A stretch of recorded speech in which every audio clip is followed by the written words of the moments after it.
Jaya Radha Madhava Kunja Vihari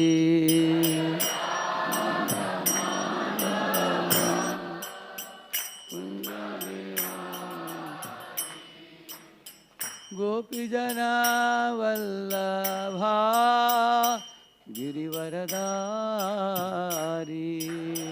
Gopijana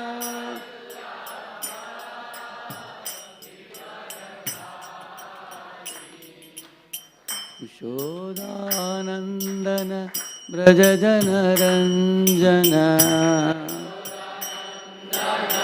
Brajajana Yashodanandana Brajajana Ranjana Yamuna Tira Vanachari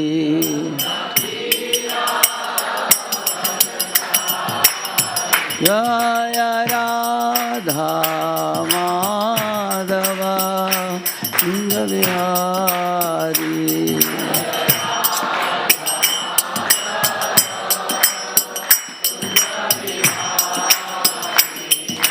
Gopijana Vallabha Girivaradari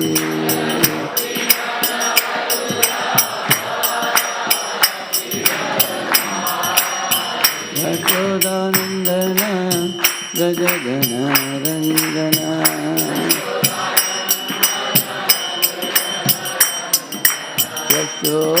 Yashodanandana Brajajana Ranjana Yamuna Tira Vanachari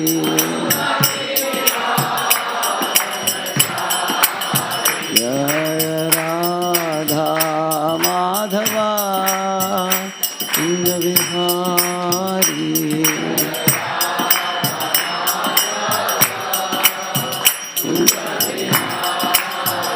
Hare Krishna Krishna Krishna Hare Hare Hare Rama Rama Rama Hare Hare Hare Krishna Krishna Krishna Hare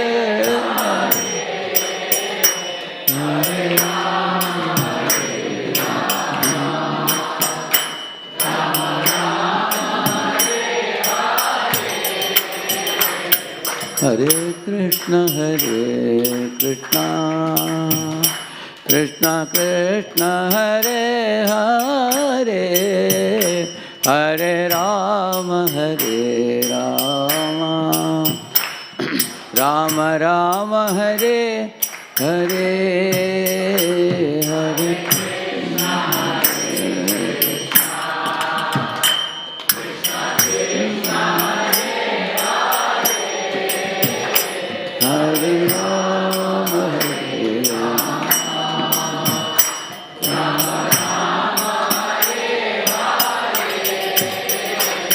Rama Hare Krishna Krishna Krishna Hare Hare Hare Rama Rama Rama Hare Hare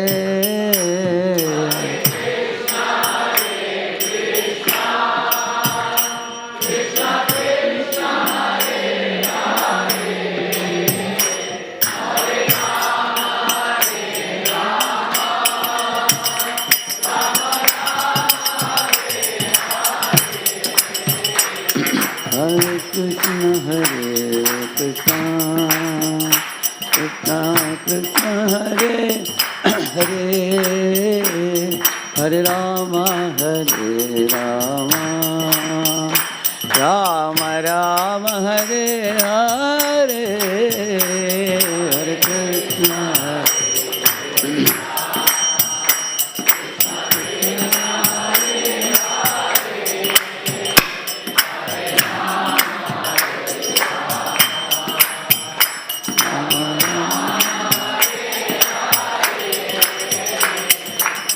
Krishna Krishna Krishna Hare Hare, Hare Ram Ram Ram Hare Hare.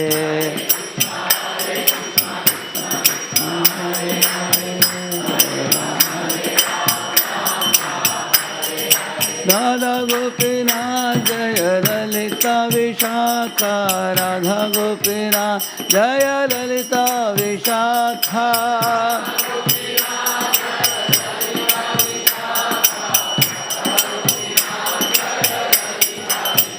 Jaya Giridhari Gopal, Giridhari Gopal, Giridhari Gopal, Jaya Giridhari Gopal.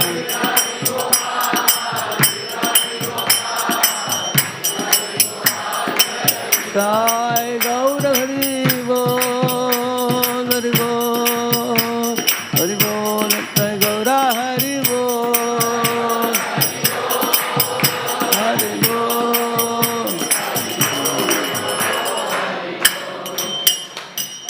कलियुग पावन हरिनाम संकीर्तन की, अनंत कोटि वैष्णव वृंद की, श्रील प्रभुपाद की, ग्रंथराज श्रीमद् भागवतम की।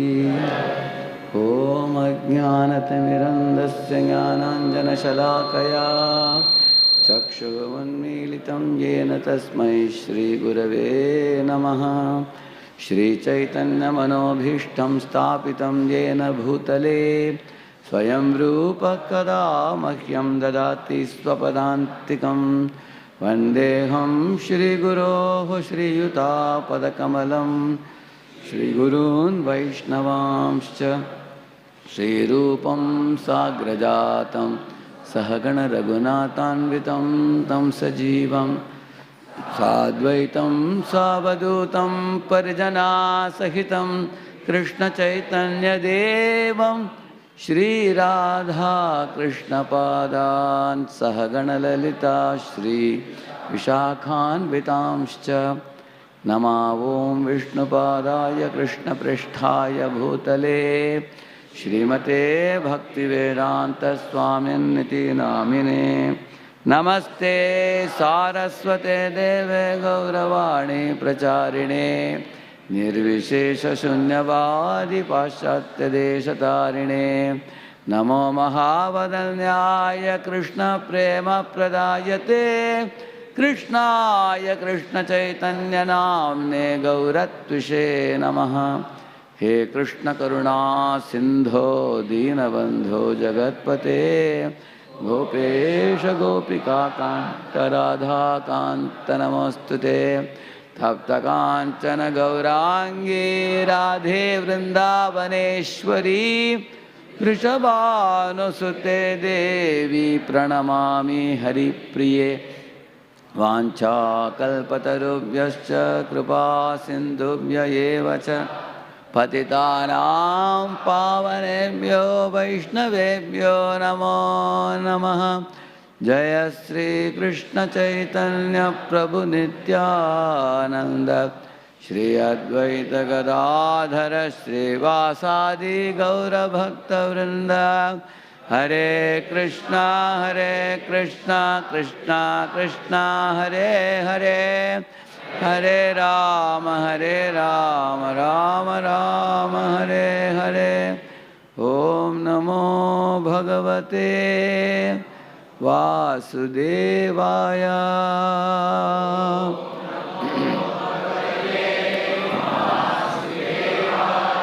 ओम नमो भगवते वासुदेवाय।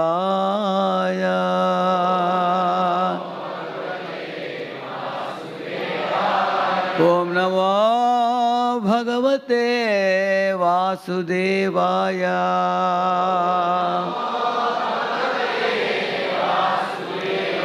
नारायणं नमस्कृत्य नरं चैव नरोत्तमं देवीं सरस्वतीं व्यासं ततो जयमुदीरये।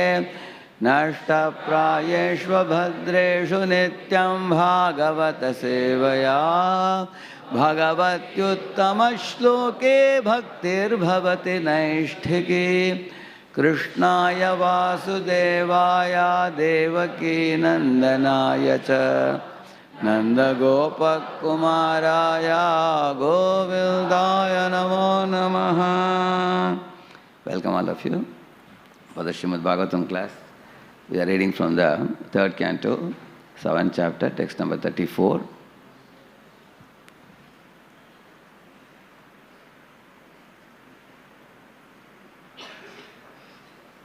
Dhanasya tapaso vapi yacheshta purtayo phalam pravasasthasya yo dharmo yascha pumsa Apadi. Dhanasya tapaso vapi yacheshta purtayo phalam pravasasthasya yo dharmo yascha pumsa Apadi. Dhanasya tapaso vapi yacheshta purtayo phalam pravasasthasya yo dharmo yascha pumsa Apadi. All Prabhujis together? Can you say?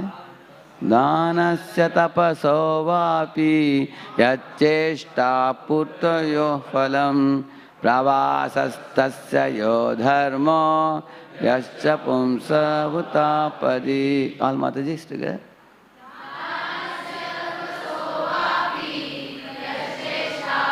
Yo phalam.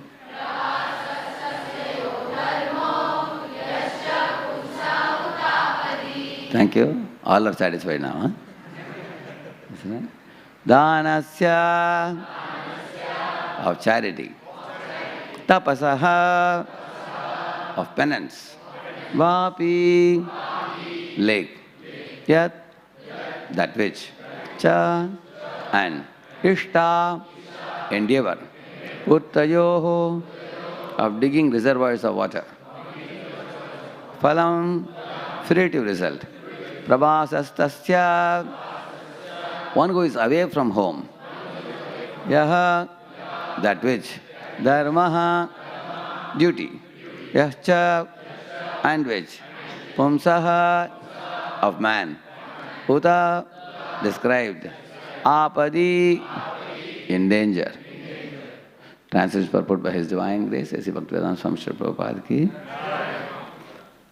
Vidura is telling to Maitreya, please also describe the fruitive results of charity and penance and of digging reservoirs of water. Please describe the situation of persons who are away from home and also the duty of a man in an awkward position.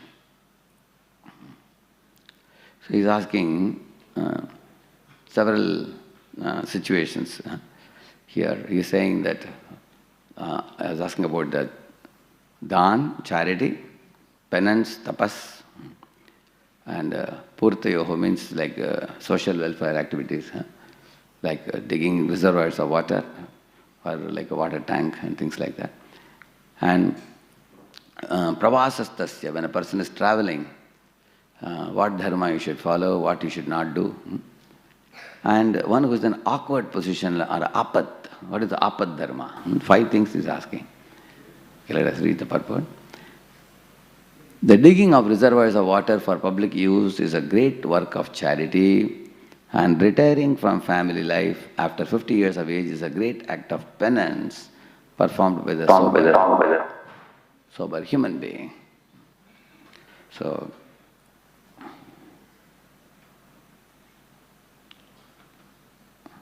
this is a verse.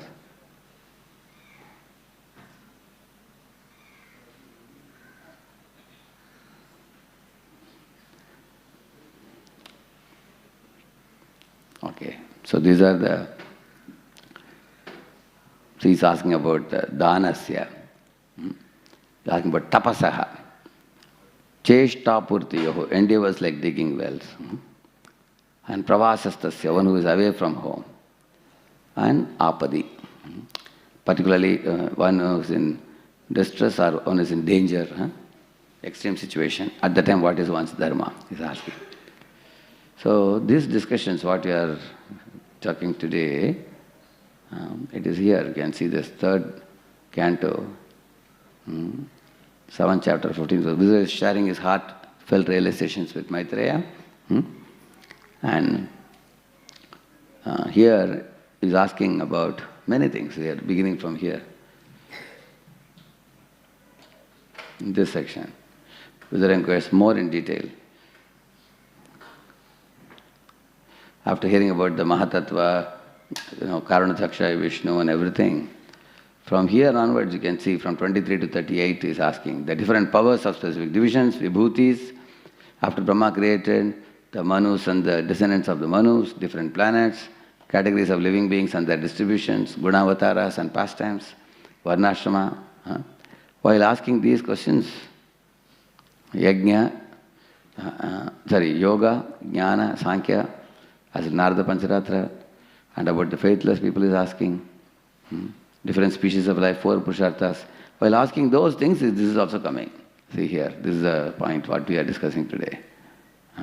Charity, austerity, sacrifice and duties in different situations. Actually, Vidura himself is a pure devotee. He doesn't have to ask about the Samanya Dharma, but he is asking for the welfare of all the people in the world, so that they can learn. In the same manner, he is also asking about the creation of all living beings. Sometimes we think these are boring, not very interesting. But you will see in the Srimad Bhagavatam, even Parikshit Maharaj also is asking similar questions. So that from ABC, first you learn ABC, then you learn making words, then you make prose order sentences, then you can write poetry. So 10th canto is like poetry. Directly LKG child cannot, write his own poetry. So therefore, Vidura, knowing the situation of the people in general, he is also asking questions on these things like charity. Those people who are inclined to dharma, they will naturally give charity. And they will also want to do tapasya. They also may want to know, when I am traveling, what is the standard? Like one devotee was asking, Prabhu, when you are going in the train, what time you are supposed to get up? I said, 4 o'clock. He said, okay. I thought only in temple you have to get up at 4. I said, wherever you are, get up early, get ready and chant. Otherwise, if you get up at 7 or 8 o'clock like other people, they will make so much noise. How will you chant your japa? So, one should know. Similarly, in Apad Dharma, like one fellow was saying that since we had a financial crunch in our family, now I have decided not to give charity until it becomes all right.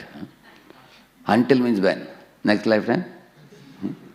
So, therefore we need to know in crisis how one should act. So regarding these things, each of these items is a big item. That's why I am showing the notes, so we can go a little faster while discussing. These are the things he's asking. See, till now he has been talking about metaphysics, but not just that, you see. He's asking practical dharma also now. Because sometimes metaphysical subject appears far away from us. We're talking about Karanadaksha Vishnu, millions of universes are created. And then Garbhadaksha Vishnu comes, and then Kshiradaksha Vishnu is in every atom, is in every heart. People say, okay, I have to worry about my office today. People think, Mataji says, I have to worry about the home, I have to cook sabji, things and all. Let Karanadaksha Vishnu do whatever he's doing. And he's doing on a very large scale. I am a very tiny personality. So that's why the Srimad Bhagavatam, it talks about the big things and also small things. It talks about things far away, it also talks about things right here and now, what we should be doing. Yeah. So, these 5 words we have to remember in this discussion today. Dan, easy to remember, charity, right? Tapas is austerity. So Ishtapurta is the social welfare activities. And Pravasa is travel, isn't it? Stha means one who is situated in travel, away from home. Apadi is a difficult situation. So, okay, let's proceed ahead. The purport, Prabhupada talks about these two things. Digging reservoirs is a great act of Ishtapurta, he is saying. Retiring after 50, Panchasha Urdhvam, Vanam Rajed. That is tapasya, he says. So, the Vedic Dharma strongly advocates social responsibility and spiritual progression. Sometimes people think that what are you guys doing for the world? You are just chanting Hare Krishna and dancing. Yeah, or are you doing something practical for the world? People ask this question right now. People ask. But those people know very little how Dharma is designed by God in such a way that the material welfare follows spiritual welfare like a shadow. You will see that. Like when I had gone once to Radha Govind Mandir in Jaipur, early morning, probably it must be 5 o'clock or something. In 5 o'clock there were 3,000-4,000 people. The morning, huge crowds of devotees. So we were all going around like this, circumambulating 3-4 times. So while going, I saw many people were lending out some prasad. Somebody was giving rock candy. Somebody was giving laddus. One fellow was giving Mysore pak. One fellow was giving this revdi, they call it a round one. My both hands are full. People are giving so much. So if you go 3 rounds, your breakfast will be over. So much people are giving. So the Vedic life teaches giving culture, not grabbing culture. Correct, no? Always give, you will see. And people give very happily, joyfully. Like right now, our Adani was giving in Mahakumbha. Now again, he did during this Jagannath Puri Rath Yatra also, again. Now he has declared that I want to do it again and again. In future also I want to do, he has said. So, our Dharma is such that not that you just go to temple and you are not given any prasad. Every temple, worship, arati, everything is accompanied by prasad also. There is also prasad. So, let us imagine a beggar is living close to temple. He gets morning prasad, he gets afternoon prasad, he gets evening prasad. Like in Pune, at one point of time, I had told the management team of devotees that we should give free prasad in the morning breakfast for anybody who comes for the morning program and attends Srimad Bhagavatam class. They should get breakfast. So they don't have to cook at home. Even Mataji's Prabhuji, everybody can come and attend, the children, everybody can come. Initially they thought it is a very big thing. How will we get donation? I said, you just make a beginning, it will happen. So they started. And so much donation started coming. Dharmic people give, Then we started the Food for Life, separate department, separate kitchen, everything, started giving like that. Now almost like 200 to 300 people take prasad in the morning, daily. They come, some of them come at Mangalarti, some come at, Japa time, some come at Guru Puja time. And we saw that some come for Bhagavatam class, some come directly for prasad also. Then I asked our department, what are you guys doing? Some people are directly, they don't even enter the temple hall, they go directly to prasadam hall. So then I understood. They said, Prabhu, you don't know what we are doing in prasad hall? They asked, what is it? As soon as they come, we make them sit and chant 1 round. After that, they put on some lecture or some kirtans. So, and then only the prasadam serving starts. For those who don't go to temple hall, they have to chant at least 1 round. I thought it's a very good idea. How many of you think good idea? Correct, no? Because along with prasad, they also learned how to chant. So next day morning we announced, yesterday 250 people chanted 1 round of Mahamantra. And out of that, 30 people agreed to chant every day. Like that we announced next day morning. Like that we do. So, this team said, Prabhu, why only morning? We want to give prasad in the afternoon also. Now the afternoon I thought they will give some rice dal or something. They said, no, rice dal, sabji, chapati, everything they are giving in the afternoon. That's another 300 people take in the afternoon. So, and there is a whole department for it and a team for it. So, temple, and in the evening we distribute khichdi between 4 o'clock to 9 o'clock. So somebody was telling me, what if a beggar is staying next to temple, daily he comes morning, afternoon, evening? I said, what is your problem? You are not feeding him, Krishna is feeding him. Krishna is feeding all the living entities, 8.4 million species. He is feeding. So the temples are very liberal. You will see, like when we were small kids, in two hands they would give us chakra pongal, vend pongal, they used to call it. Sweet pongal and salt pongal. Then there will be a long queue of 30, 40 people. Sometimes you go wash your hand and again come and stand in the line. Again show two hands. So nobody caught us saying that, hey, second time you are taking. So in this way, the material welfare is like a shadow which follows the spiritual welfare. You will always see that, like many times people come to temple. Sometimes when mothers, fathers, they come to temple, they take darshan. Suddenly you will find in the same community they got a boy for their girl. They got married. They find, because those parents who have girls who are very pious, though they are worried about which boy is going to marry her, isn't it? If a community is a very big community, in the same community they get a match. So that means marriage match happens, prasadam happens. Health is taken care. Everything is taken care. I found it in my native place, I found here also, in Bombay also. So in this way, that is why you will see that when we talk about the spirit, we don't talk about spirit stripped off from matter. We don't talk. We talk about body, mind, soul. It's called a holistic well-being. So, that is... See, here the examples are given. The extreme example is given here of Ranti Dev. There is a pastime about Ranti Dev. In 48 days he had fasted once. His body was very emaciated, very weak, and he was like sort of trembling. And he had the prasadam plate in front of him with a glass of water. At the time, one low-class man came, and one dog, one maintainer of dogs came with a pack of dogs. So like that, 3, 4 people came one after another, and they all came to seek charity. But Ranti Dev was seeing that the Supreme Lord is in the heart of everybody, and they all are his children, and he didn't want to see them suffer. So he prayed, offered a prayer to the Supreme Lord and said, my dear Lord, although I am breaking my fast now, I can't eat this without giving those who are coming to me seeking alms. So I would like to give them first.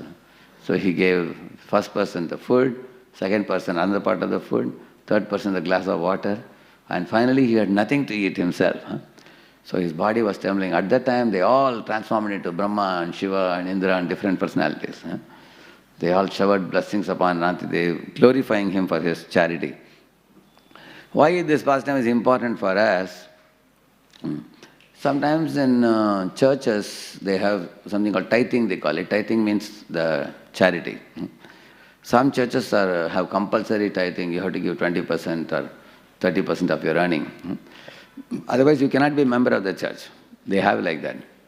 But you will find in our temples, in Dharma, even in ISKCON also, Prabhupada in several places in his Srimad Bhagavatam writes, how much percentage Prabhupada says we should give? I think many may not be knowing, isn't it? You cannot not know, because he writes everywhere in his purports. What he says? 50% of one's earnings should be given. One fellow was shocked when he saw that. He took off his specs and said, he said, Prabhuji, is it 5% or 50%? I said, that's why Prabhupada doesn't put the number 50, he writes F-I-F-T-Y. See, Prabhupada's idea is what? He was telling, that boy was telling, if I give away 50% of my earning, then what will be left for my son's gratification? He asked. I said, that's the point. So imagine you are getting X amount of money. Cut 50% of that and keep it in one account called Krishna account. From that you use for all spiritual activities. You give charity to temple, some 10-20% you give charity to temple. You take for your yatras. Take money for making an altar. Or take some money for celebrating festivals. If you are inviting festivals of people in your colony, you have to spend money like that. You spend. That means that money is Brahmaspad, we call it. It's like sanctified money. You're going to use it only for Krishna, like that. There are people who do that. If one does that, then what happens? The rest of the money is completely sanctified money, pure money. So most people will say that this is too big an amount. That is why in ISKCON there is nothing like a very rigid rule we have made that everybody has to give. I generally tell the students, you give 10 to 20% of your earning. Try to give away to temple. Some boys say, Prabhu, anyway I am going to shave up, I am going to join the temple, so I don't need to give charity, right? People ask like that. I said, what is the assurance that you will join? You can't say that. What is the assurance you will even live? So we can't say how long our body will go on. So just as we take prasad every day, isn't it? We take bath every day, we brush our teeth every day. In the same manner, the charity is something which should be regularly given. Every month it should be given. And what will happen if we don't give charity, that also we should know. That money which is not sanctified will become the cause of great trouble for us. It will increase false pride. It will also increase quarrel at home. It will also become the cause of illicit thoughts. It will also become the cause of stress. Like for example, one fellow was telling he got a Diwali bonus. And he happily went home and told his wife, I got so much money, Diwali bonus. Everybody was cheerful, laughing, joking. They all had the lunch. But the post-lunch, there was a big quarrel. Because who will take that money and use it for their purpose? Wife says, why don't we get 4 more saris for me now? Money has come. And the husband has his own plan. And children have their plan. Then the husband said, maybe we'll give it in charity to temple. They all said, that is all right, no problem. You give away. So, you will see the money is called Shubha Labh, we write it right now. Shubha means Narayana. Labh means Lakshmi. If you cut Shubha, take off the Shubha, what remains? And Labh will create Lobh. Only profit will create greed. That's why Prabhupada saw when he went to America, stinking rich people are committing suicide. That's because that money is not born of yajna. That's why in 4th chapter Krishna talks about many yajnas. Towards the end he says, Sarve pete yajna vido yajna kshapita kalmashaha yajna shishta amrita bhujo yanti brahma sanatanam. He's telling the purpose of yajna, pleasing Lord Vishnu, and by giving yajna, dana, tapa, all these things, is to purify the heart and go back to God. It will take you towards Godhead if you do this type of services. Otherwise, you hoard wealth for your own sense gratification, that will become a cause of great menace, great trouble in our life. So, everybody should think about giving some charity to Lord's service directly. Like for example, those who give charity, they will be able to save money. They will be able to cut costs.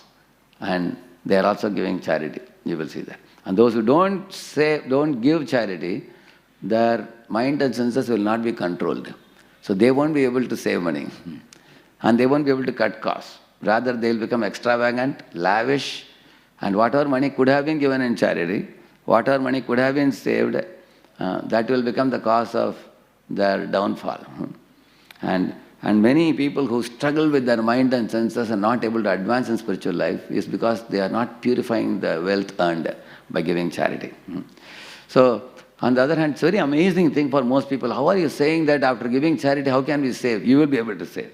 Because by giving charity, you sanctify your money, you actually get the ability to live a life of self-restraint. And then you can save money. You can cut unnecessary costs. In this way, charity is important. At the same time, in the section of Dadich Muni, there is one discussion that comes up. We should not ask charity from someone who is incapable of offering that charity. Like, one family became very enthusiastic and they told one senior brahmachari was traveling. He said, Prabhu, we love your lecture so much, we want to, book you a flight ticket or something like that, they said. He said, oh, that's all right, thank you. Then when they looked at the flight, he was telling them to book to and fro. One flight ticket was coming to 9,000 rupees. It was 18,000. They were shocked, my Lord. They thought it would be like 4,000 or something. It was almost double the amount. So they were a little embarrassed to tell that we cannot book. somehow they expressed to some another family and the other family shared. So, therefore, those who are in the receiving end of charity, one should be very careful not to overtax a donor beyond one's capacity. Like say somebody tells you that, I want to give you a gift on your birthday. If somebody tells you, if you say that, oh, that's very good, why don't you give me a laptop? If you say, my Lord, laptop is 80,000 rupees. I wanted to give this fellow a gift for 1,000 rupees. Correct, no? Therefore, one should know the person's capacity. Whenever anybody told me, anytime, that Prabhu, we want to give you a gift, we have gained so much from you, I don't directly deal with them. I tell my assistant, see, whatever is their quota, take them to the bookstall and, I have a list of 200 books I want. In that, find out their quota and ask them to tick mark whichever book they want to give, that they can give. That way I am happy, they are happy also. Correct, no? We should not tax a person beyond his pocket. That is considered sin also. At the same time, if somebody is capable of giving, at the same time conjuice, miserly, they are not giving, then that is also sin, it is said. You are capable of giving, but you are not giving. That is also improper. Like you are sitting in the train, some beggar is coming, begging for something. Some people say, other people say like that. It's not that they can't just give a little bit, but they drive him away. That is also sin, according to Dharma. So everybody should give something. Like we always carry cookies with us. Any beggar you see, you just give, say Hare Krishna. Then the spiritual life of that poor jiva starts immediately. Somebody was telling, Prabhuji, don't give these cookies in the signal. He said, why? Immediately this fellow will bring a dozen more beggars. I said, what is your problem? You want them to come. Let everybody get a cookie. No, Prabhuji, pocket will get over. Then you carry more. Isn't it? Actually, we should never be miserly in giving little charity. So you will see in India, traditionally, our Vedic culture is, in the train, many beggars come, they get 50 paise, 25 paise, 1 rupee, little. And you will see that in the course of the time, they are able to have enough to go on, correct, no? So, we generally give like prasadam or something because we don't want them to misuse. Like once when I was studying in Madras, Chennai, I never would give money very easily unless I think the candidate is qualified. So in the railway station, I saw one fellow had a hand broken up to this, leg also broken, and he was standing with his crutch, I thought this is the right candidate for my 2 rupees charity. So every day I used to, 2 rupees, I used to give him. So after 6 months, one day when I was coming to station, he was smoking a cigarette. I was shocked. Hey, I am not giving you charity for smoking. What is this? He said, you see, generally if I get more than 50 rupees per day, I smoke, he said. And if I get more than 100, I drink also, he said. My Lord, then I stopped giving. I don't give. But later on I was wondering what I should do. If you give money, people misuse it, isn't it? I want to make sure it goes for the right cause. What to do? Later on in Prabhupada's books I understood, unless you cleanse the mind of the jivas, you cannot do any good to them. They are definitely going to misuse. So that is the reason we give them prasadam and we give them the holy name. Prasadam and holy name both are purifying. Some beggars will throw away the prasad also. You've seen that? If you give, because they get abundantly. That they don't want. They want money for sinful activities. That we should not give. But Sri Bhaktivinoda Thakur says, in case you don't have any prasad with you, that is your mistake that you are not carrying any prasad. Therefore you have to give some money. And that money can be misused. That's a possibility. That's why devotee means we carry prasad always. So in this way, Pranti Dev's charity is glorified here. Donating to temples, feeding the needy, supporting education, all these things. See, tapas, austerity. Ambarish Maharaj, disciplined life is glorified here. See, there are 4 phases of life. First 25 years, next 25, third 25, fourth 25.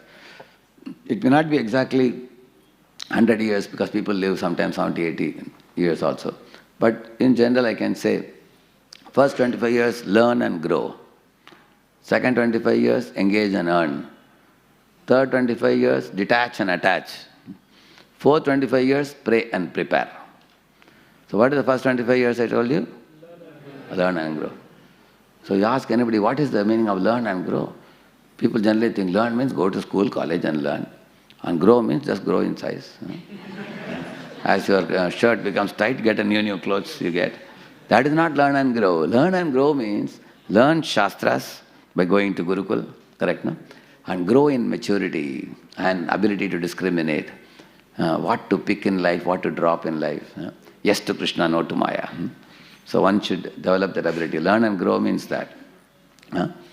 So first 25 years are very good for spiritual education because you get the foundation of life with that. And then next 25, what I said? Engage and earn. What is engage? So I asked this question to a group of youth. They said, I think Prabhuji, engage means engagement ring will come. Isn't it? And earn means join IT company and make money. Is it the meaning? Engage means engage in devotional service. And earn bhakti sukriti. And husband and wife should together engage. Just like in Vedic sacrifices, you see husband and wife sitting together. You have seen that? They together take part in yajna. Similarly, husband and wife should cooperatively work together to perform devotional service. Now you see which home is considered an ideal home of a grihastha, where the Lord in the altar is attended every day. Like you take off the dry flowers, put fresh new flowers, offer some bhoga regularly to the Lord. Aarti is done. If not in the morning, at least in the evening, at least one time of the day, Aarti is done. Festivals are celebrated.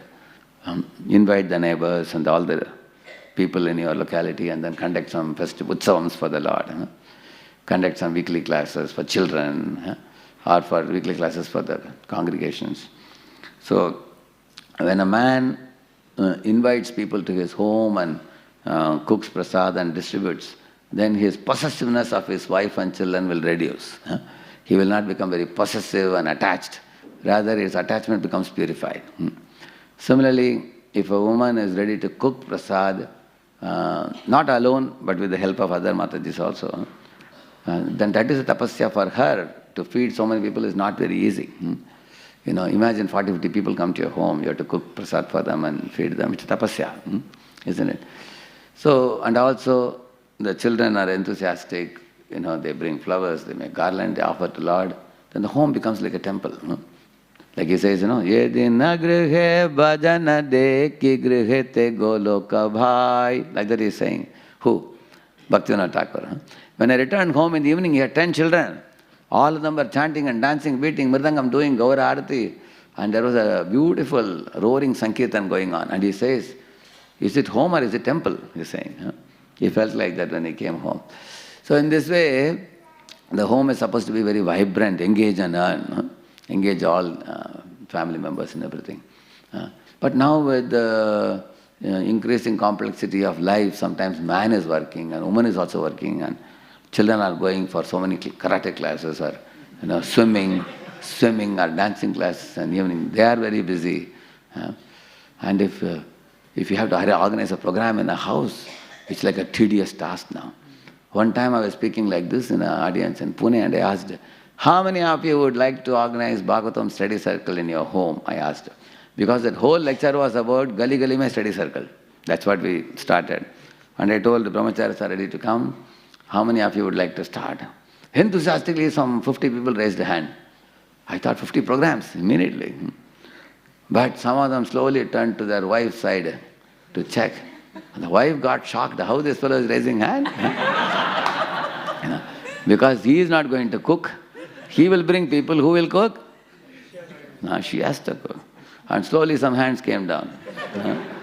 So because it's not very easy. Some people do catering. They think catering would be easy, you just cater for 40, 50 people. Some people say, we have one extra house we have, there you do program and go, but don't come here. Some people say. Because to open your door is to compromise on your freedom and privacy for one evening, which is also tapasya. You think we can relax at home, if people come, we have to attend to them, serve them. But that tapasya is purifying. You see, brahmacharis are living in the temple Every morning they have that, and then they have their tapasya of controlling the senses and mind and going out and preaching. They have no private life. Guror hitam, it said. Brahmachari gurukule vasandanto guror hitam. Now for a grihastha to become a guror hitam, these are a little tapasya kept, like that. So any grihastha is bold and fearless in adopting some tapasya like rising in the morning and chanting. And nowadays, after the COVID, one nice thing is happening. Many grihasthas are nowadays online Zoom japa they are doing with their own group of people, which is very good. Because others have to come in the group, means we have to definitely join. They must be getting a pathashwal. It's very nice. So that will create overall upliftment in consciousness of so many devotees. So now, and then purta karma, public welfare, digging wells, planting trees, building shelters. One old man, 95-year-old man, was digging the ground and putting a seed of coconut tree, a sapling he was placing. At that time, another fellow came, and one young man came and said, "Hey, you are putting this coconut sapling. By the time it comes up and produces coconut, you will be dead and gone. How are you going to drink coconut water?" He said, "Why are you foolish? This is not for me, this is for my grandchildren," he said. This is the social responsibility. You think about other people in society. For example, in Pandharpur, ISKCON made a ghats. You saw that? In Chandrabhaga Bank. It's only Lokanath Maharaj took it up. And he agreed to do that in Chandrabhaga River. Actually, every organization, almost 6-8 organizations were given one section of the ghat. The only ghat which is ready is ISKCON's ghat now. They have made it now. Other organizations are allotted area, but they are going to do it in future. But ISKCON has already done it. You will see that How many of you have been to Pandharpur Ghat? You have seen that? Isn't it? Yeah. So now in that place, a very huge temple is going to come up now. Pandharpur, like 150 crores, very big temple is coming now.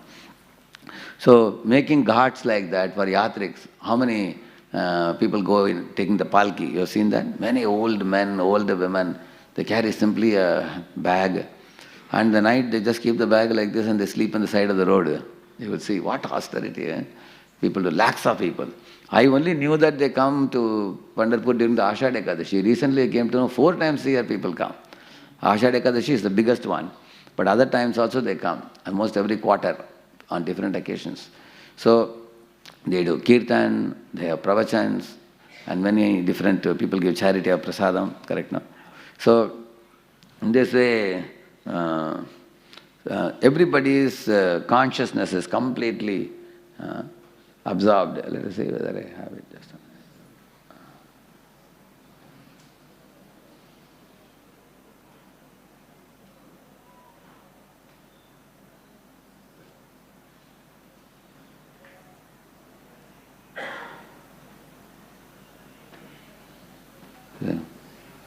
Its largest religious gatherings. There are over 1 million people who walk more than 200 kilometers, and there are no organizers, no chaos here. Just pure devotion. Sounds impossible, but it happens every year in Maharashtra. And it's called the Wari. The Wari is a 700-year-old tradition that starts from Dehu and Alandi, the hometowns of Saint Tukaram and Jnaneshwar. They carry palkis of these saints and travel all the way to Pandharpur, the home of Lord Vithala. This is one of the most disciplined mass gatherings on earth. Each group is called a Dindi, has its own rules, its own rhythm, no external enforcement, just deep-rooted belief. When this Wari reaches Pune, the entire city pauses. Kids join in, even working professionals become Warkaris. It is so unique, it is nominated for UNESCO's list of intangible cultural heritage. It is not just a journey, it's faith on foot.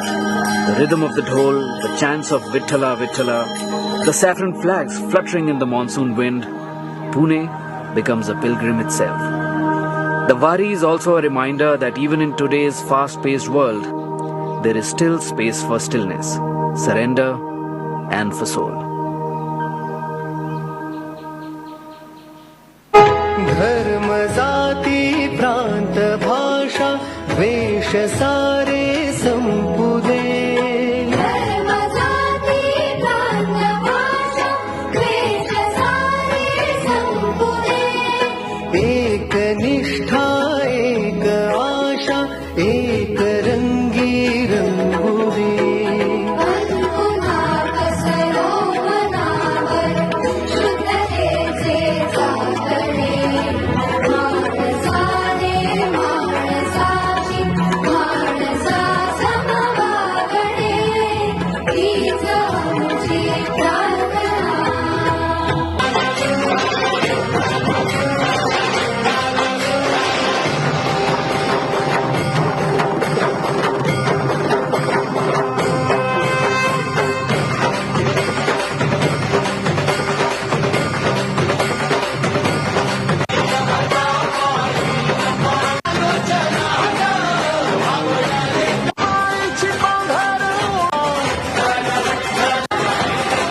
रमलो संसारादी उभा माझी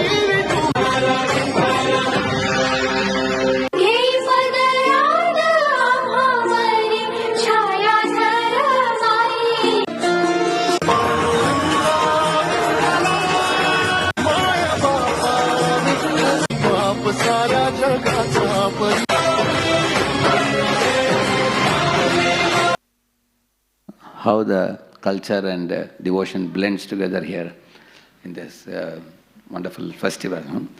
So that's why Prabhupada spoke on these three words: education, culture and devotion. So the Vedic education is about matter, spirit and the controller of both, which is Ishvara. So when there is a proper education, people know why am I doing what I am doing, where will I go when I do this. Education. And this is culture, which I showed you, and ultimately leading to devotion, awakening of devotion. So, in such activities, the Purta Karma, it appears to be mundane, but it can become spiritualized. Like Pandharpur, if you are making the ghats, somebody may say, why are you doing a mundane activity? But mundane appears mundane, but who are the beneficiaries of that? All these old yatriks who come, it was all full of kichad before. They find it difficult because half the leg goes inside. But once you have the ghats, they bless those who have done, and then it's a very wonderful seva it is.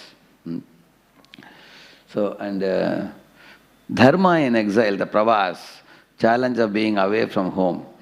See, when somebody is away from home for the business purpose or education purpose, like there are many children coming from devotee families, they have to study abroad.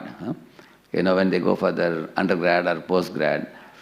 Now, when one goes away from home, the culture that was given to them at home, whether they will follow it or not, it's up to their individual fixity in Krishna consciousness, correct, no?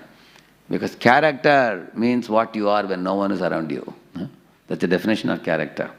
So, when one goes away from protective environment, then one can fall prey to illicit habits, which means one should be... When Gandhi was going for barrister, his parents were very worried about that. He is going to a foreign land, he will eat beef, he will mix with women and he will get ruined. But he promised that I promise that I will maintain my pure character.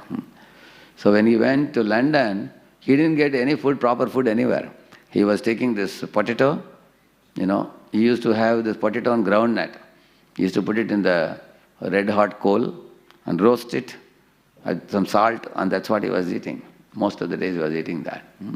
Very strict in character. And also, he completed his barrister and came back safely without falling prey to any vices. So, and maintaining spiritual practices. Not only we should not do the wrong things, but we should do the right things also.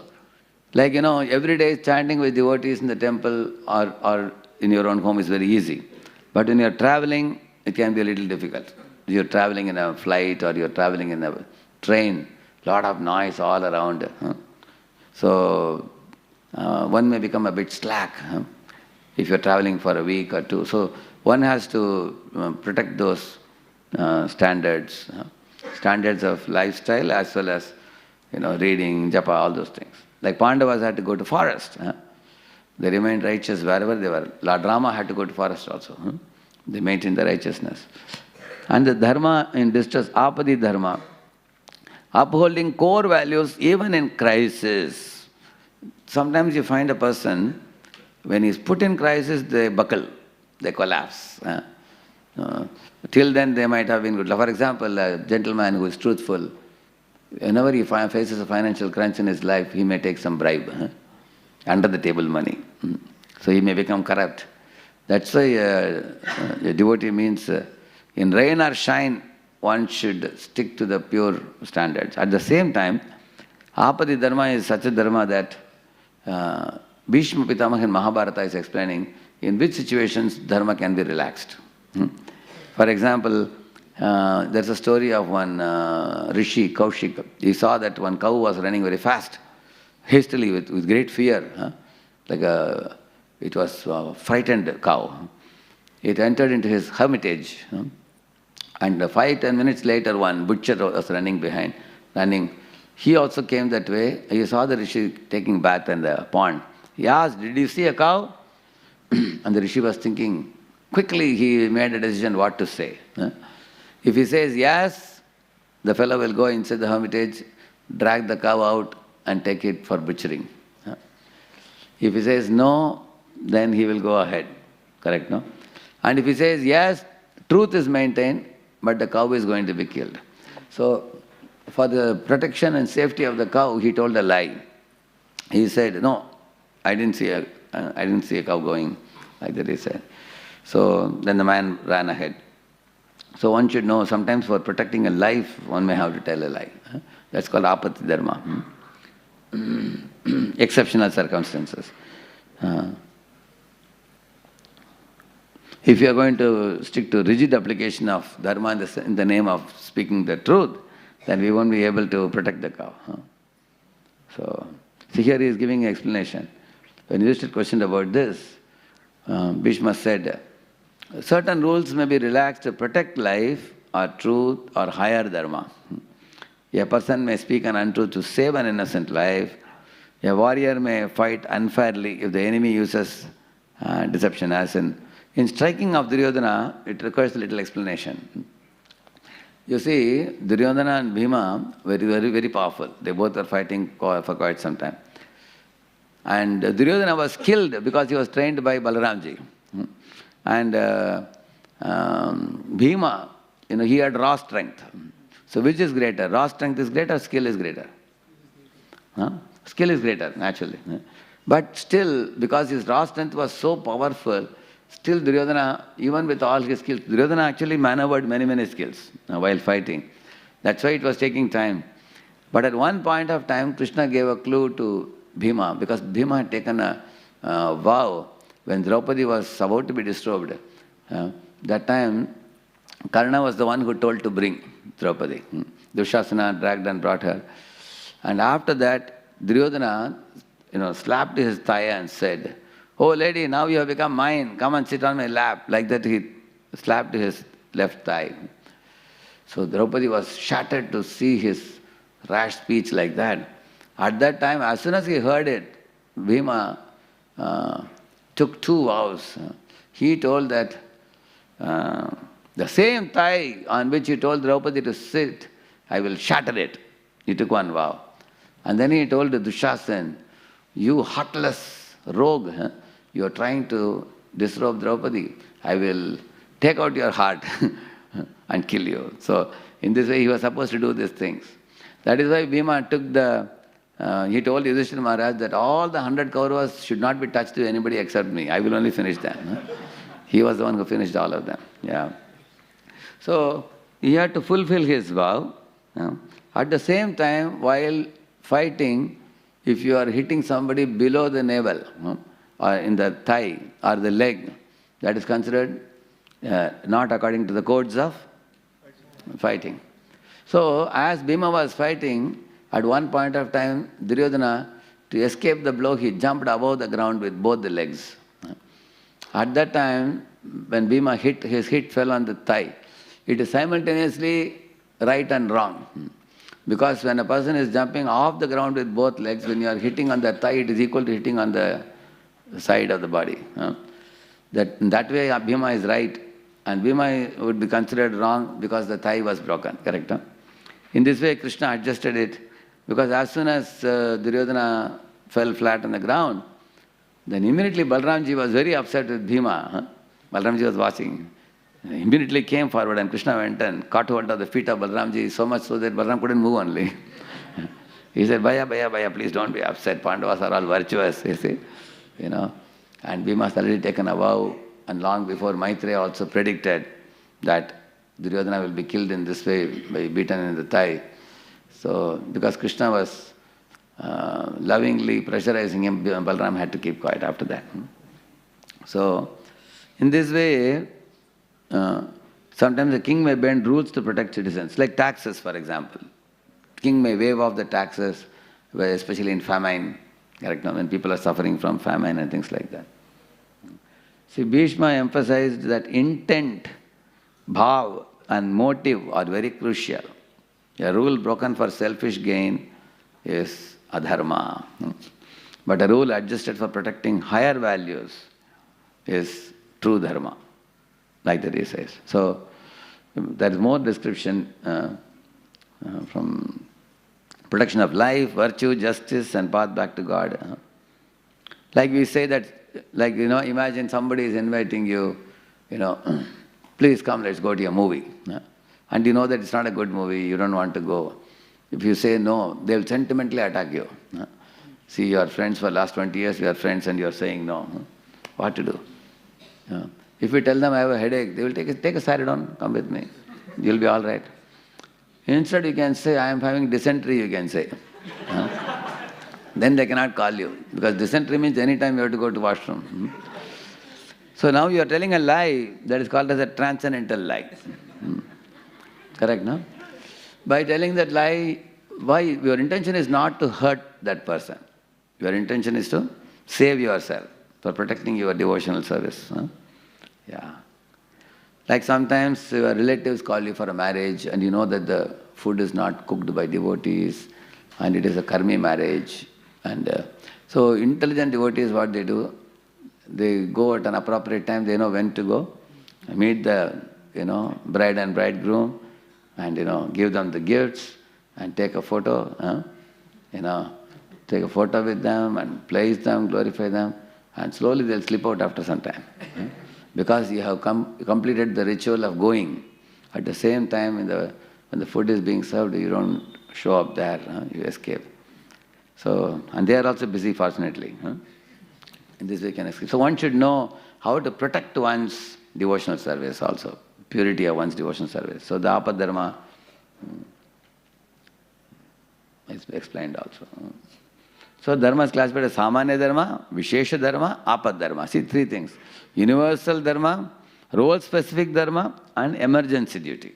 So truthfulness, compassion, non-violence, self-control, these are all Samanya Dharma. But role-specific is Brahmana, Kshatriya, Vaishya, Shudra, they have their specific Dharma. Yeah. Like for example, a Brahmana who is not satisfied will perish, Chanakya says. And a Kshatriya who is satisfied will perish, he says. That means Kshatriya should always be ambitious in ensuring that whole world follows the Dharma.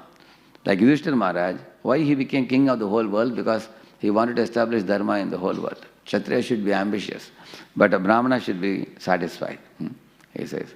But Kshatriya's ambition should be tempered by Sattva of the Brahmana. Therefore we call as Raja Rishi, we call. Like Chandragupta Maurya had Chanakya, Shivaji Maharaj had Samartha Ramdas, like that.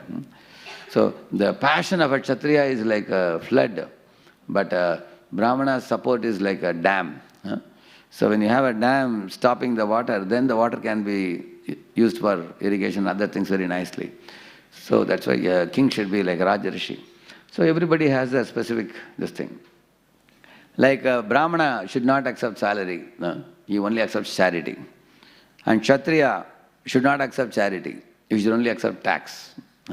Of course, Kshatriya may be given gifts out of love by people, that is a different thing. But Kshatriya doesn't live on charity like the Brahmins. He may be given, so he should collect tax.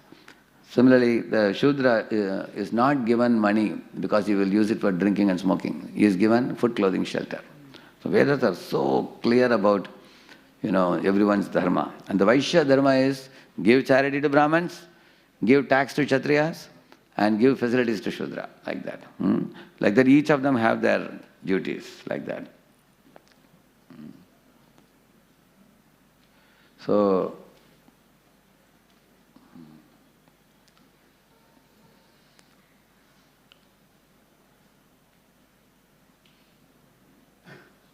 by the time I kept the deeper points, we have run out of time now.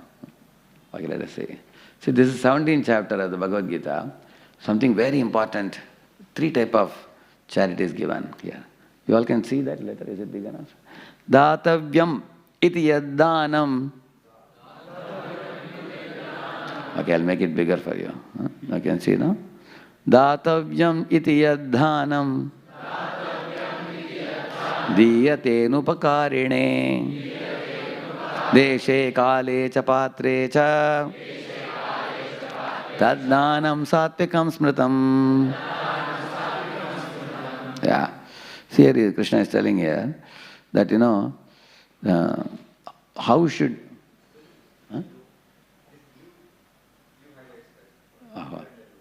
Acha, is it? That causes the problem. Okay, I'll do one thing.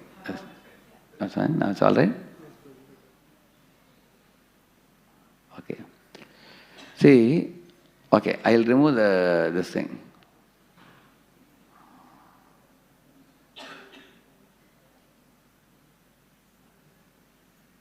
All right? Okay. See, giving wealth in a sattvic way brings purification, which means in sattvikam, charity without expecting return expands consciousness. You see? So one should, dhatavyam iti, it's my duty to give dhan, I should give. Similarly, while working also, a person in the devotee thinks, it's my duty to get up in the morning. It's my duty to complete my 16 rounds before going out anywhere.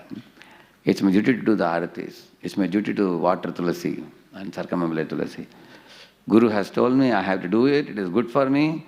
It will purify me. It will elevate me. It will please the Guru and Krishna also. I must do it. So those who are in Sattva Guna, they have that very strong discipline, sense of discipline and determination and conviction. We should do this. It is the right thing to do. If something is right, it has to be done at any cost. Datavyam iti yaddanam diyate anupakarine. You don't expect anything in return when you do. Like His Holiness Bhaktirasamrita Maharaj, when he was guiding, somebody was asking, Maharaj, so-and-so is asking some charity, can I give? And that person says he will give it back, but not very sure. So once he was telling, see, if you are able to give it like charity, assuming that it's not going to come back. And then if he gives back, you'll be grateful. And if he doesn't give back also, you didn't expect. Correct, no? So like that he told. If you are ready to give like that, then only you give. Otherwise don't give. So the solution, I found it so amazing, what he said. So, similarly, in the platform of Sattva, we want only 2 things, purification of heart and liberation from suffering. These are Sattva people. In Vishuddha Sattva, only one expectation, to please Guru and Krishna, that's all. When you are beyond 3 gunas, you only want to do activities for pleasing Guru and Krishna, that's all. Whereas in Sattva Guna, we want to get liberation from sufferings, from cycle of birth and death. And we want purification of heart. Yeah. Without expectation of return. See, Sripad Ramacharya says, with conviction that it should be given.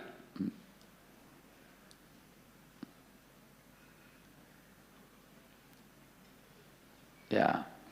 And then he is saying, the next verse in Rajoguna he is saying, Rajoguna people, why they give?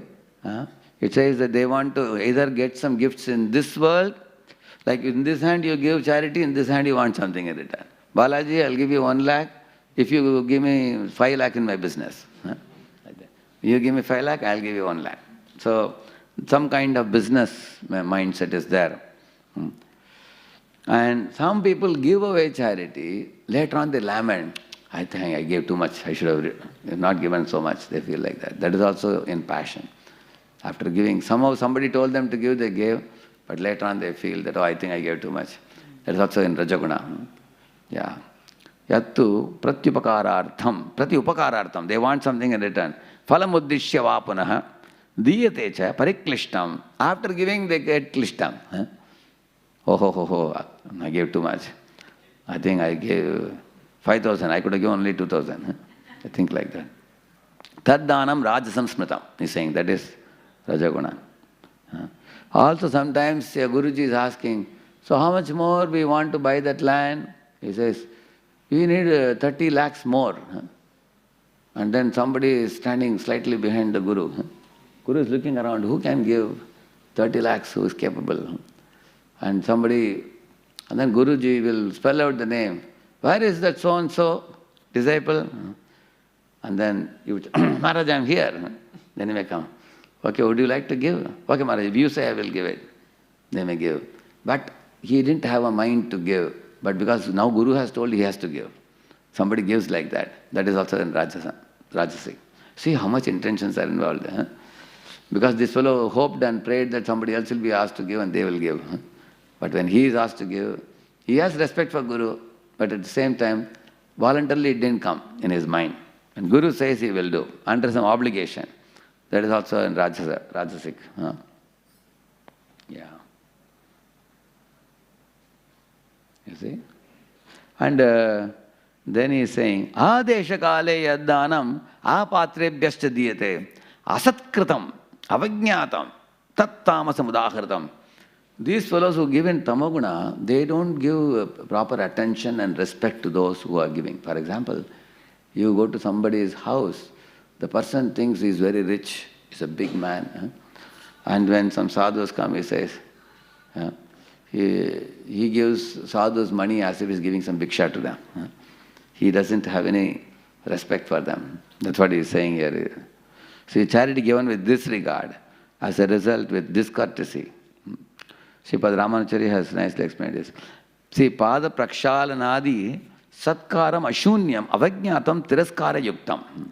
He's saying, either he doesn't wash the feet or he doesn't bow down, and he doesn't do any satkar. Satkar means proper dignity, respect he doesn't give. Like if somebody comes to your house, immediately you should fold the palms and you should bow down on the ground without any hesitation and welcome them in the house and be available. Sometimes the person is just sitting inside the room and some visiting sadhu is coming to the home. Others, children may be welcoming, others may be welcoming. But the man who is the yajaman of the house, he should come out. Sometimes you go for doing a program, the yajaman is in the office still. He has not come in the evening for the program. And then people say, oh, he will come only at 10 o'clock. But if you are organizing a program once in a year, you should take a leave and come. One should be available personally. That's a sign of respect. If you are not coming, that means this visit of this saintly person is not very important for you. And therefore, in any place I go, anybody invites me, the first thing I will ask, is the male member of the family available? Then only I will go. I will not just, Mataji is calling, we don't go. You should be yajaman, you should be available. That's a sign of respect also. And he's also satkara shunyam, avajñatam, disrespect, tiraskara yuktam. Also, while speaking, using low forms of address in speaking also. While talking to saintly persons, there is a way of talking. One should supplicate oneself and be submissive while speaking. One cannot speak rashly, or one cannot speak in a way like you deal with some servants or ordinary people. Because saintly people actually carry God in their heart. So one has to have some reverence for them. And also, this fellow says, Apradebhyo vita nata nartakadibhyo. Sometimes these passionate people give money for cinema actors, for directing some movie or some cabaret dance, they give some charity. Or some, vita nata nartakadibhyo is saying, rogues and vulgar actors and dancers. Even if it is given in a proper time and place and all that, because it's given for a wrong cause, correct, no? Like say, for example, they are going to put orchestra in some village or some town. On the stage, all cinema songs are going to go and some kind of disco dance is going to happen. And he says, I will sponsor 10 lakh for that. It's useless. It's going to pollute the minds of people. So that is also in passion. Like this. So now here comes a very, very important point. Penance, sacrifice, charity, foods, all are contaminated by three gunas, as I just now told you. In Sattva-guna, Raja-guna, Tama-guna, there is some contamination. How to remove that contamination? While giving charity, we should say, Om Tat Sat. Repeat. Om Tat Sat. Om means the Supreme Lord Krishna says, Pranava Sarva Vedeshu. And as soon as you say Tat, immediately cut the material component. from it. Till then it is material. It is covered with contamination. When you say tat, that means you cut the material component and make it spiritual. And sat means it becomes amritam, amritatvam, eternal. It is no more temporary. Therefore we say, Om Tat Sat Iti, he says. So one should say that. Prabhupada writes that while you are saying Om Tat Sat, you also should chant another verse. He says, Om Tat Vishnum Paramam Padam Sada Pashyanti Suryaha Divya Chakshuratatam Vipraso Vipanyavo Jagravam Samindate. And then he says, Om Tat Sat, you say. Recite these two verses after giving any charity, then your charity is completely spiritualized. Which means there might have been some contamination, but that contamination is removed, he says. Like that he says. See, here one example of, Narada is telling about four people, Shibi, Vasumanta, Pratardhana and Ashtaka. 4 kings he's talking about. About Ashtaka he said, this Ashtaka, he acquired a lot of merit by giving charity. He says that one time, Narada says, when I had gone to him for some charity, a lot of cows were grazing there, and Narada asked him, to whom all these cows belong to? He asked him. So this fellow said, all these cows have been given by me in charity to Brahmins. Like that he very proudly spoke. Who? This Ashtaka. So he said, therefore when he is going to heaven, very soon he will come down. He will not be able to stay long, he said. Then there is another king called, I think Pratardhan, Pratardhan. So he was riding on a chariot and one Brahman came and begged him for alms. But then the Brahman, the king said, I will give you later, now I am busy. But Brahman insisted, no, now only I want. So then he gave one of the horses of the chariot to him. He gave. And then other Brahmins also gathered there. Then he gave them other parts of the chariot, some gold, silver, everything. And then later on he was telling, these Brahmins took away everything, like that he spoke. Because he spoke ill of them, therefore he will be the second one to fall from the heaven, he said. Like that he said. And then thirdly, Narada said about Vasumanta. So he got a very beautiful chariot made. While making chariot, one Brahman came and said, oh, this chariot is very beautiful, he said. I think you are liking it? Okay, you take it. He gave it to him. Then when he was making second chariot, another Brahman came and appreciated the chariot. He gave him the second one. Like this, he gave multiple chariots to multiple Brahmins. And then 3 times when he gave, he tauntingly spoke of the Brahmin, and because of this he would return, he said. What he was telling was, every time I made a chariot, some Brahman came and they took the chariot. Like that he said. And that should not be spoken.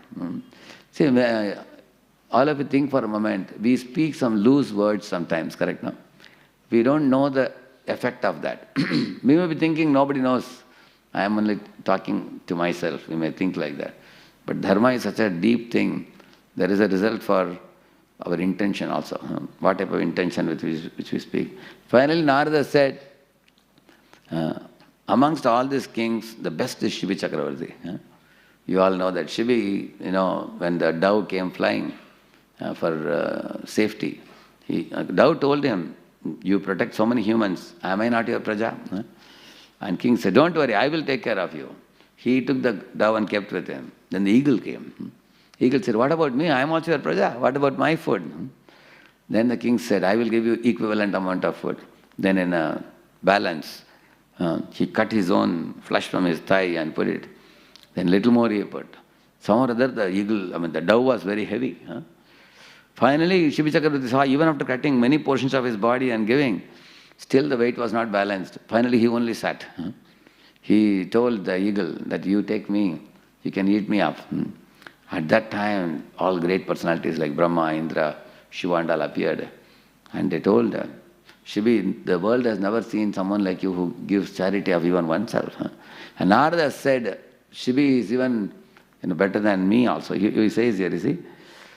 Remaining to Narada said that he himself would return first from heaven, but Emperor Shibi will not return, he said, because the kind of charity that he did was extraordinary. Similarly about Karna also, you all know that Karna is glorified for charity. one time, even Duryodhana became envious of Karna once, because one Brahman was going with a bullock cart full of, wood, firewood. So he went through Duryodhana's palace and he stopped and then told Duryodhana, see Duryodhana, you are not even as charitable as Karna, he said. Duryodhana became a little upset. He said, why are you saying this? He said, see, I asked you for firewood. You said that all the firewood is wet, behind your palace because of the rains, and you couldn't give me. But when I went and asked Karna tore down one building and took all the beams and cut it into wooden pieces, and then he gave me firewood. Now I am carrying it now in my bullock cart. He was telling, such is his charity. And you all know Karna also gave Indra the Kavacha Kundal, correct, no? And later on, when he was about to die in the battle, again Indra came in the form of a Brahman and asked, do you have any charity for me? He said, the only thing I have is the golden tooth. So already his body was bleeding and everything, but he took a stone and hit the tooth and then took off and gave it, which is considered extremely rare and extraordinary type of charity. He is glorified for being a Danavir. At the same time, see this point here. Here, this point is very important. Karna, the son of, he is called as Dana Shura Karna, most generous personality. But Karna's life was filled with dilemmas. Though Bana Kshatriya, he was raised in Kshatriya family, though powerful like Arjuna, all that is said, but his attachments clouded his discrimination, but his Dana remained unparalleled to his very end. But the final test, I told you this, here it says here, at the end of this, Karna's charity was sublime, but was not liberating. Why? Because while he gave everything he had, he never gave himself to the Supreme Lord. His life, though filled with dharma in parts, was clouded by loyalty to Duryodhana and enmity to Pandavas. Despite his valiant deeds and immense dhan, he remained aloof from bhakti. Therefore, he did not attain liberation. So Prabhupada is saying, charity is good, but unless it is directed towards satisfying the Supreme Lord, it remains within the realm of karma, he says. That means we should transform the mundane karma into divine karma, which is akarma. That's very important. Yeah. So, we didn't get time for this tapasya, vanaprastha, something I told you. You can read this, I will give it as homework now. 17.17, okay?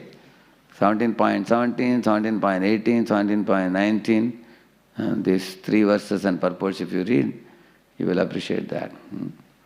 And one last thing, I'll complete this Ishta Purta, welfare work. See, Ishta means Vedic sacrifices, and Purta means public works like, wells, roads, water tanks, and all these things. In Karmakanda, these are very important for them because they want to go to heaven, so they do these things. But we can spiritualize this also.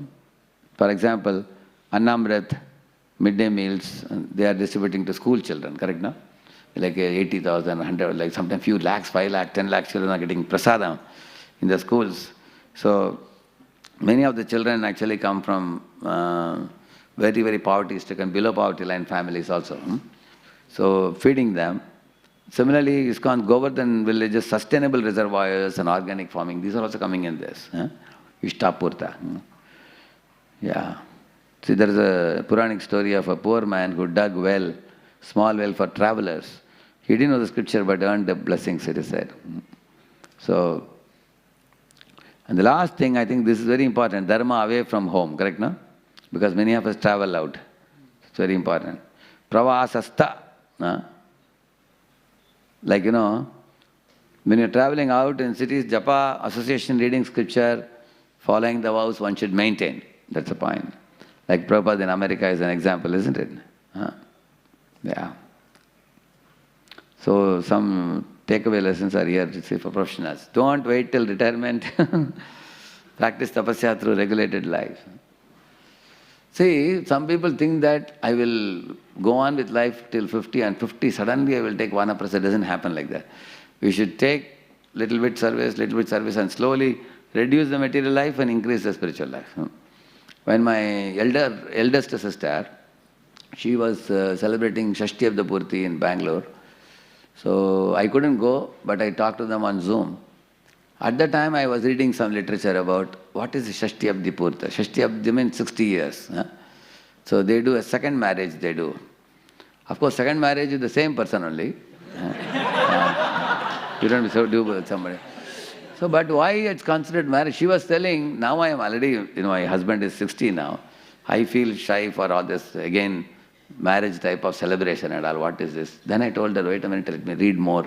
And then I'll tell you what it is, this marriage. And then in 80 also they have third one also. So, this, how this is celebrated. When I read it, I understood. In the Vedas it is said, it is called as Ugra Ratha Shanti, it is said. It is considered that between 25 to 60, your Grihastha life is called as Ugra Ratha. Why? Because husband and wife are boarding the chariot and many problems are coming. It's a very, very difficult situation because children are tender to grow them. Sometimes the child puts the cooker weight in the mouth, you have to take care. Sometimes touching the fire, mothers know how difficult it is to take care of the child. Similarly, man has to go and fetch money. Sometimes money is not enough. And sometimes owner of the house is telling you to vacate the house. Sometimes job situation is changed sometimes. Very difficult life it is. When children grow up, do you think problems are finished? Another type of problem comes. They are afraid that the girl should not elope with the boy. Or a boy should not become a drug addict. They have fears. So it's not easy family life. Making purposes, running a family is more difficult than running a kingdom, he says. So, but when you become 60, what the Vedas say, the marriage is done why? At 25, you do marriage to take responsibility. At 60, you do the second marriage to give up responsibility. To whom? To sons and daughters. Develop. That's what I forgot to tell you. Detach and attach. Detach from material life and attach to Krishna. One businessman, Pune, came and said, Swamiji, I have 3 sons and 1 daughter. And I have 4 industries I have. All 4 of them have taken away my 4 industries. They said, Papa, you don't worry, we will run it. You don't come only. We will take care. Now I have become detached because I am forced to be detached now. They are not allowing me to come. They are saying they will run the show. Then I said, so what's your plan? How old are you? He said, I'm 68, he said. So what's your plan? He said, therefore I am starting a new industry. Really?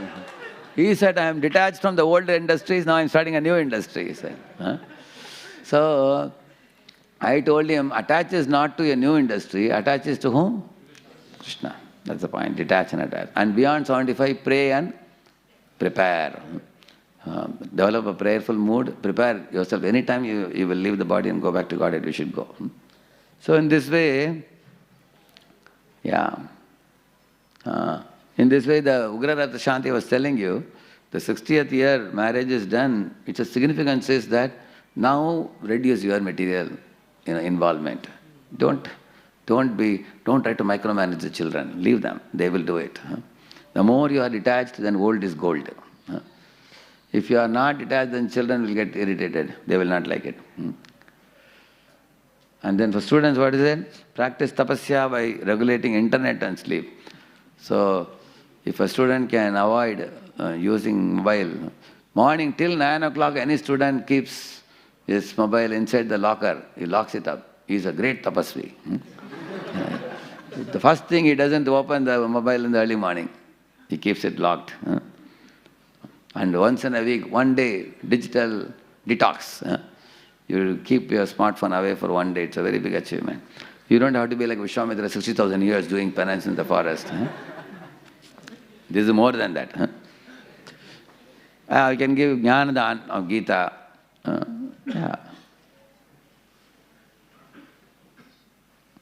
Okay, Vidura is asking questions not for knowledge but for applying wisdom, you see. So many things you learn today, isn't it? This is the last one, I think. Yeah, this is the last one. So what does the charity do? Purification of heart when it is done with devotion. Krishna says after explaining about all the yajnas also, if it is done with awareness, the purification is enormous. Penance is not for renunciation, it is for training. Like His Holiness Jayadut Maharaj was telling, one old man he met, He asked, what are you doing? He said, Maharaj, now Vanaprasth. He said, you're Vanaprasth, what are you doing? Morning I get up, I read newspaper 3 hours. Evening I watch TV another 4 hours. Daytime I take my grandson for a walk. In this way I am a Vanaprasth. He said, Maharaj said, what Vanaprasth is this? What spiritual thing are you doing? Huh? Vanaprastha actually means, Prabhupada expected Vanaprastha means you sleep early, rise early, perform all your spiritual morning duties, and take up some service in ISKCON. So in Pune we have started BVS, we call it, Bhaktivedanta Vanaprastha Sangha. 2 groups are there, 45 to 60 is called as Srivas Thakur Sabha. And for Matajis it is called Malini Sabha. And 60 to 80 or 60 to 90 we are calling it Advaita Acharya Sabha. And for Matajis it is called Sita Thakurani Sabha. So once in 3 months we have a 3-day camp for them. And every Wednesday we have a 2-hour class for them. So 3 goals I have given them. First goal is wherever you may be in Pune, you leave your own house to rent and then you come and stay next to the temple by taking a rented house. Initially some of them were shocked when I said this. Oh, how can we leave our own house on rent? But if you can do that, you will make a lot of progress. First step is try to come close to temple. Second step is come for the morning program. And third step, when you're coming for the morning program and chanting with devotees, hearing class, everything, then take up some seva in the temple. Now we have 30 devotees in our temple, morning to night they stay, Vanaprasthas. So I was telling Vanaprasthas in, Brahmachari is out. Brahmachari should go out traveling, preaching, bus party and everything. And Vanaprasthas are very experienced people. They have the experience at home as well as in the company. Both. Double experience, correct, no? And they can do wonders. So in this way, we are having a... People are asking, you are focusing on youth preaching, now you are focusing on Vanaprastha. I said, Vanaprasthas are even more powerful than youth also. Because youths, if one youth joins the temple, parents are behind me. If a Vanaprastha comes to temple all day, whole family is very happy that they are nicely engaged.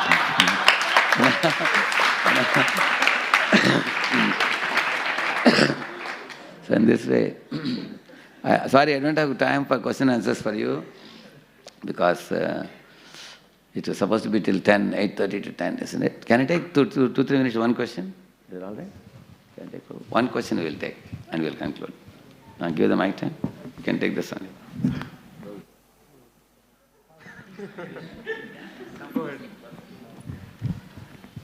Hare Krishna, Guruji. Thank you for the wonderful class. Guruji, you told that if a beggar approaches us and if we are capable of giving the charity to him, then we should give some amount of charity. But we are also hear that if we give some charity and they misuse it, then we also get the bad karma. You also mentioned one of the purports where Prabhupada says that unless we cleanse their mind, then we cannot help them. They will use it for bad things only. So what should be our approach? While you are giving charity, you ask him, what are you going to use it for? And then he says, I want to use it for... Like, one beggar was telling me that, see, I am suffering so badly. My knees are reddish, completely reddish. And he had put something. I got down from the car, I said, come, I'll take you to the shop, buy the medicine and give. He didn't want. He said, I'll buy later. He said, why later? Later on I found this whole thing is actually drama. There is no actual wound. So we can sometimes make sure that it is used well. Instead of, if they want medicine, we can buy medicine and give them. Correct? Now, if they want food, we can give them prasad. If they want clothes, we can give them clothes and make them chant Hare Krishna once. That kind of thing, if we do, then we are doing the best benefit. But in case you gave money, they misused it, actually you are not considered, you will not be victimized for that. Dharma, like many people are giving 50 paise, 1 rupee, not that all of them will be victimized because that fellow smoked a cigarette or something. Because your intention with which you gave is pure. At the same time, we still want to make sure that it goes for the right purpose. Correct, no? So that is why those who are receiving charity should also show that this is the way we have utilized the charity. Properly it should be used. So I told many things. If any of you is hurt, please forgive me. If I spoke something very strongly today about the charity and tapasya and all those things with my little experience. And here in Chowpatty there are so many senior devotees here. I joined here in 91, I got connected here, and from that point of view, I'm like a kid, because many others are practicing since 1983-84, they were practicing. So, my email is available, you will find out very easily. If you go to Google, you will find out. In case any mistake I committed, you can write a mail to me and rectify my mistake, okay? Thank you. Shri Prabhupada ki